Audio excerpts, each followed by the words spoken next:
Hello there. Around these parts, my name is Model Omega, amateur media critic and Z-Cubed list internet personality.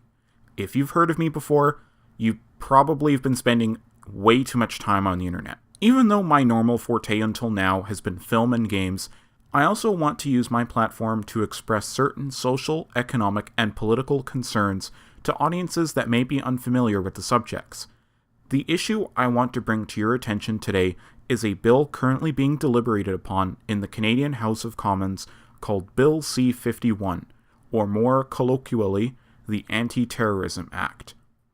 Now, if you're not from Canada, or just not from a country that uses the Westminster parliamentary system, then a bunch of what I'm about to describe here may seem alien to you.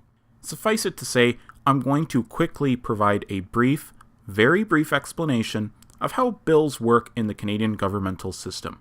Our government is a representative system comprised of 308 elected members of parliament, or MPs, from regions all across Canada.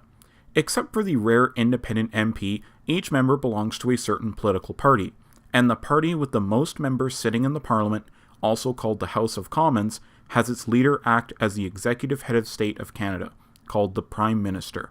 Anyway, when the Prime Minister wants to propose a bill, most of the time it must be read and passed unanimously within the House of Commons 3 times in a row. Afterwards, the bill must then pass unanimously in the Canadian Senate for a so-called sober second thought, even though each senator is appointed by a Prime Minister. But that is a whole nother bag of worms that I really do not have time to go over here. So, if the bill passes the Senate, then that bill gets handed to the Governor-General, the Queen of England's representative in Canada, who signs the bill into action, making it a new law for the country of Canada.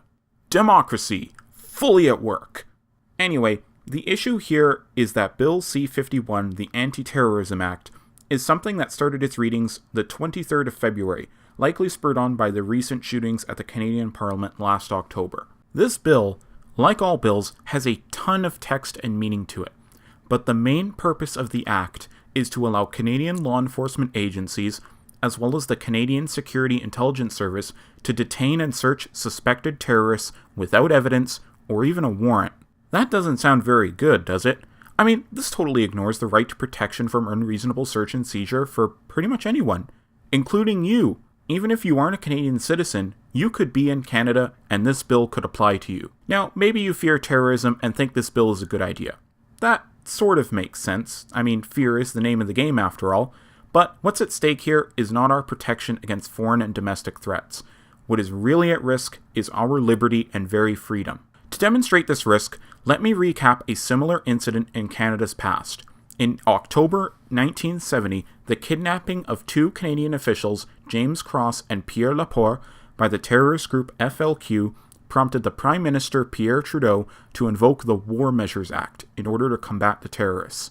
What the War Measures Act does is allow the Canadian government to take whatever steps necessary to protect the nation against terrorism, insurrection, and invasion, which is essentially what Bill C-51 also wants to do.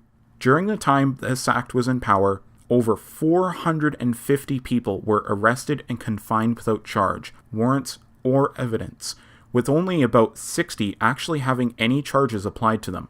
What's also troubling about this action was that the FLQ had been active since 1963 and it conducted about 200 bombings during the 8-year period it was active. The thing is, the FLQ was a Quebec radical separatist movement, and what a lot of historians are now agreeing on is that Trudeau invoked the War Measures Act as a means to subdue the non-radical separatists in Quebec, subverting rights and freedoms to try and achieve a personal goal of halting the movement.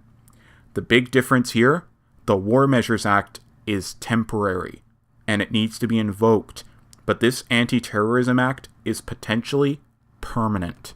Do I need to spell out how badly this could hurt us in the long run? Demonstrations could be put down, dissent could be made virtually illegal. Hell, if you maybe pissed your neighbor off, they could call the police, name you a suspect, and you may find yourself in jail for no reason.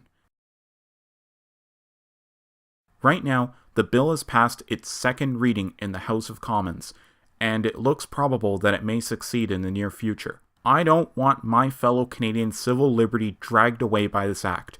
So if you were a fellow Canuck and are watching this, please get involved. Sign online petitions. Find your member of parliament and contact them. Contact your province's senators. Contact the party leaders themselves. But please, I implore you as a concerned citizen, we need to stop this bill, because not only will it severely damage our freedoms, it makes the terrorists win, because they succeed when they strike, and our response is to curtail civil liberties. And even if you are not Canadian, keep this in mind, because an act like this could just as easily get passed in your country too. Protect your democracies. This has been Model Omega, and thanks for listening in.